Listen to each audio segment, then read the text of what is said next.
En ce qui me concerne, vous savez, j'ai toujours voulu construire. Je dénonce. Pas parce que je veux mettre des... Non, je dénonce. Je vais vous donner un exemple que j'ai vécu très jeune, je n'avais pas 24 ans. Le président, le commandant Marien Gwabi, venant d'accéder aux affaires, son 69, était en train de tenir des meetings dans tout Brazzaville, dans les différents arrondissements. Et le dernier meeting, il le tient à la gare, à la bourse de travail. J'y suis. Il s'exprime, il justifie le pourquoi de son état. Et après, il lui parlait, il pose une question dans la salle, il pose une question à la foule. Est-ce qu'il y a des gens qui veulent parler? Personne. De là où j'étais, je lève le doigt. 69. Je n'ai pas 24 ans. Je lève le doigt. Oui, le jeune homme là-bas, donnez-lui la parole. Donnez-lui la parole. Il me donne la parole. Il dit, camarade président, nous avons des problèmes dans l'enseignement. Le directeur général de l'enseignement, M. Jacob Okanza, et en même temps, le secrétaire général du syndicat de l'enseignement. Cette incompatibilité-là, camarade président, il faut la régler. Et le président va lui dire, ah oui, ce que le jeune dit est vrai, mais quand je veux dénoncer, je suis dans le cabinet du directeur général de l'enseignement. Je suis au secrétariat du directeur général de l'enseignement. Pour certains, c'était la provocation. Pour moi, je disais, c'était construit, mais je ne pouvais pas le lui dire. Là, c'est mon chef hiérarchique. Il risquait de se fâcher, autant le dire publiquement, que les gens sachent moins de quoi il dit. Alors, quel est pour vous aujourd'hui l'avenir du RDPS? Est-ce que ce parti a encore un avenir par rapport à la configuration politique congolaise aujourd'hui? On le voit souvent, comme disaient certains, à la bourse du PCT, parfois essayant de sortir un peu la tête de l'eau, mais avec une difficulté à exister sur le plan national. Il est intéressant d'avoir des repères. Après 92, les grands partis du Congo sont les suivants. L'UPADES, le MCDD, le PCT, le RDPS et le RDD. Les plus grands, c'est-à-dire que par rapport au nombre de parlementaires, le poids politique. 5. Repartons dans 92. Toujours ce fameux 92. Toujours ce fameux 92. Va naître une nouvelle classe politique à partir de ces partis politiques ou qui vont créer probablement d'autres partis politiques. Mais le reste là, ce n'est que désordre. Il y en a aujourd'hui qui ont pillé l'argent du pays et ils se disent être des chefs parce qu'ils ont l'argent du pays. Mais ces gens qui ont pillé sont dans tous ces partis que vous avez cités. Oui, mais voilà pourquoi il serait intéressant. Il faut laisser les Congolais s'exprimer. Les Congolais les connaissent. Les Congolais connaissent ces gens-là. S'il faut juste évaluer, quelle serait la responsabilité du RDPS aujourd'hui dans ce système Sassou et dans tout ce pillage organisé en fait? Ben voilà pourquoi je tiens à tout prix que les gens soient libres pour s'exprimer dans leur RDPS, parce qu'il y a cet l'héritage qu'il a, la responsabilité, c'est la responsabilité politique. Oui. La responsabilité politique du RDPS. Nous sommes allés faire une alliance avec des criminels, un parti de criminels. Donc vous devenez aussi des criminels. Mais le danger, il est là, voilà pourquoi j'ai dénoncé. Moi, j'ai dénoncé cela. Nous n'avons rien à voir de par la culture, les notions que nous avons de la République, à le faire une alliance avec le PCT. Donc aujourd'hui, pour vous, en fait, le RDPS devrait sortir de la majorité Mais présidentielle. voilà, ce n'est pas tout de sortir, ce n'est pas tout de sortir, mais dénoncer définitivement. Vous pensez que le président Bati aujourd'hui ne fait pas grand-chose? Mais il n'a jamais rien fait. Il n'a jamais rien fait. Bati n'a jamais rien fait. Donc, finalement, le dernier vrai président du RDPS, c'est Tistar lui-même. Ben voilà. Et même lui, à un moment donné, il était en situation difficile. Il était en porte-à-faux par rapport au statut. Je ne cessais de lui répéter. Je dis, mais enfin, monsieur le président, vous avez eu 5 ans, votre mandat c'est 5 ans. Mais comment il devient maintenant indéterminé votre mandat? Il faudrait qu'il y ait au moins un congrès extraordinaire. Il y a toujours Mavou Diaby, mais voilà, je ne conteste, de tourner en rond. Je ne conteste pas pour contester, mais je veux construire. Oui. Je suis assis sur les principes. Est-ce que vous vous sentez incompris en fait, M. Mavou Diaby? Souvent. Après, les gens c'est après. Je vais vous donner l'exemple. Voilà. Ça tombe bien. J'ai publié ce texte. Il date de 92. Mai 92. Je m'adressais à mes compatriotes. Je leur parlais de constitution à cette époque-là. J'entends le livre. Le 15 mars, vous avez voté sans la moindre contrainte. C'était pour voter votre constitution. Vous semblez sous-estimer l'importance de l'acte posé et ce que vous avez gagné. La constitution est le premier livre d'une nation dans un pays démocratique. C'est un texte sacré. C'est une arme puissante, très puissante, si vous en prenez conscience. Maintenant, il vous faut veiller pour que votre constitution soit respectée. On va faire toute la lecture parce que ça va prendre un peu de temps. Mais c'est un texte qu'on mettra en ligne et les gens pourront l'avoir et le télécharger. N'ayez pas la mémoire courte. Oui. Vos hommes politiques vous ont démontré dans le passé qu'ils n'avaient pas le sens de la mesure. Ne leur donnez pas l'occasion de ne plus respecter vos institutions. Pour cela, le Congolais majeur est invité à disposer de son imprégné.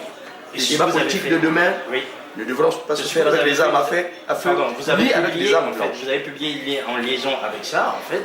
Et la Constitution, vous pouvez aussi la montrer, comme ça permettrait et la Constitution de bien comprendre la démarche qui a été la vôtre, hein, c'était une démarche globale. Voilà. La Constitution. Donc la publication de cette Constitution est un acte citoyen. C'est vous qui avez pensé qu'il était nécessaire de pouvoir mettre à la disposition de tous les Congolais cet acte fondamental. Plus de 5000 ont été vendus.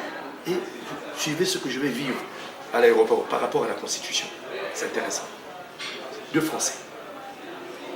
L'un revenait du Congo. L'autre partait. C'est des gens d'EF. Des Européens d'EF qui partent au Congo. Et celui qui venait du Congo dit à l'autre qui partait, il dit, non, c'est celui qui partait qui pose la question, mais quelles sont les nouvelles? Ils ont réussi à mettre dans la rue leur constitution. Vous voyez? Voilà, donc c'est cette intelligence. Je ne vais pas m'arrêter là. Allez-y. Je le fais en 92, je dis que c'est une arme très puissante. Le président mexicain Fox. Vicente Fox. En 97, fait une déclaration, octobre-novembre 97. Pendant plus de 20 ans, j'ai mené un combat politique dans mon pays. Mais je me suis rendu compte que l'arme la plus puissante n'est pas l'arme nucléaire, mais la Constitution. Donc quand toujours mes compatriotes allaient dans le sens de M. Sassou par rapport à son chiffon qui est en train de dire voilà, que c'est une Constitution, je dis mais ce n'est pas possible. Les intelligences congolaises, mais c'est incroyable. Comment ils nous imposent un cadre de bandits et nous allons dans ce cadre. Sous prétexte, oui, ça limite son mandat. Mais vous êtes piégés. Il va organiser les élections, qui va-t-il mettre? Vous? Même s'il ne se présente pas, vous? Vous aurez la possibilité avec ces criminels-là? Non. Trouvons le cadre qui convient et je crois qu'il y a la solution. Allons voir le président Hollande. Ne soyons pas 10, mais soyons 5000. Je demande à mes compatriotes que je vais essayer d'organiser un certain nombre de compatriotes pour que nous soyons capables d'avoir 100 000 euros pour mettre les bus à la disposition des autres pour aller voir le président Hollande. Mais croyez-moi, il n'y aura pas de coup de feu au Congo pour les élections. Il n'y aura pas de coup de feu. Ma démarche, c'est celle-là. Pas de coup de feu. Il y a eu trop de morts dans le pays. Qu'il y ait des élections dans la transparence. Que celui qui gagne, gagne. En 92, le président de Souba nous a séduits. Nous avons peut-être été déçus. Mais au moins, lui, il nous a séduits. Mais pas celui qui vient s'imposer à moi par la force. Non, je dis non. Voilà, donc c'est sur ce non que nous allons rester et terminer cet entretien. Toussaint Mavungu-Tiapi, merci. Je tenais à présenter que les Congolais le sachent. Nous sommes le seul pays qui avions traduit en langue vernaculaire, en lingala et en kikongo, la constitution de notre pays. Même à Kinshasa, où on parle le plus souvent lingala, la constitution n'est pas traduite. Financée par qui? Financée par l'ambassade des États-Unis. Les gens ne le savent pas, mais c'est fait. Nous avons. Donc cette constitution, elle est sacrée, c'est notre volonté. C'est la volonté des Congolais, la constitution 92. Le reste, on peut renvoyer ça dans la demain. Faisons de M. Sassou et sa clique des délinquants en repartant de la constitution 92. Il y va de notre souveraineté. C'est ça la souveraineté. Pas les affaires de M. Sassou. pas les affaires de M. Sassou. La souveraineté, c'est 92. Vous entendez? Pour terminer, je l'ai dit ici, au cours d'un colloque de l'Internationale socialiste. Présent dans la salle, on ne me donnait pas la parole, je me suis levé d'autorité avec la Constitution du Congo. Donc j'étais entre le présidium et la première rangée des invités. Parmi ces invités, les éléphants du PS. Et je m'adresse au premier qui était à mon côté, le Premier ministre monsieur le Premier ministre. C'est la volonté du peuple congolais. Vos affaires avec M. Sassou ne concernent en rien le peuple congolais. Expliquez au gouvernement de la France la volonté du peuple congolais. Je lui remets la Constitution. Il refuse de prendre la Constitution. Il croise les pieds et les mains. À ses côtés, M. Rocard. Je remets la Constitution à M. Rocard. Même chose, il croise les pieds et les mains. C'est le ministre Kouchner qui était au bout, qui se lève. Il dit, moi je viens, je la prends. Il dit, monsieur le ministre, débattez en conseil de ministres la Constitution, le contenu de cette Constitution. C'est la volonté du peuple congolais et non vos affaires avec M. Sassou. Et je vais terminer pour vous dire ce que j'appelle moi affaire de M. Sassou. Ceux qui rentrent dans le gouvernement de M. Sassou, qui deviennent des députés de M. Sassou, des sénateurs de M. Sassou, des conseillers, des maires, tout ce qui s'y rattache. J'appelle ça les affaires de M. Sassou, sauf la fonction publique. Il dit le reste, ce sont les affaires de M. Sassou. Vous allez servir M. Sassou. Vous ne servez pas la République.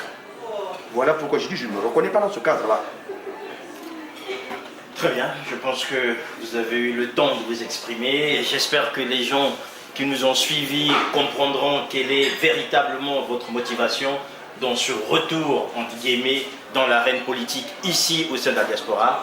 Merci pour votre disponibilité, merci aussi pour toutes ces paroles qui permettront à chacun de se retrouver et peut-être de mieux vous comprendre par rapport au combat que vous menez depuis des années. Voilà, c'est un message aussi que nous lançons à cette diaspora politique surtout. Zena TV est la première chaîne de la diaspora, nous restons ouverts au débat et Monsieur Jérôme Itoa au Congo, s'il nous entend, nous serons heureux de vous accueillir pour venir aussi donner votre part de vérité par rapport à cette altercation qui s'est passée le 21 mars. Donc n'hésitez pas de nous contacter. Aussi les hommes et les femmes politiques qui avaient le sens du débat, n'hésitez pas de nous solliciter. Notre plateau est ouvert pour vous accueillir et surtout pour vous donner la parole et dire tout ce que vous pensez et ce qui est votre opinion aujourd'hui pour que le Congo aille pour le mieux. Voilà, merci de nous avoir suivis, merci à Noko Kumunga Koso pour les images, merci à l'ensemble de l'équipe de Zena TV, merci à notre invité, portez-vous bien et à très bientôt, au revoir.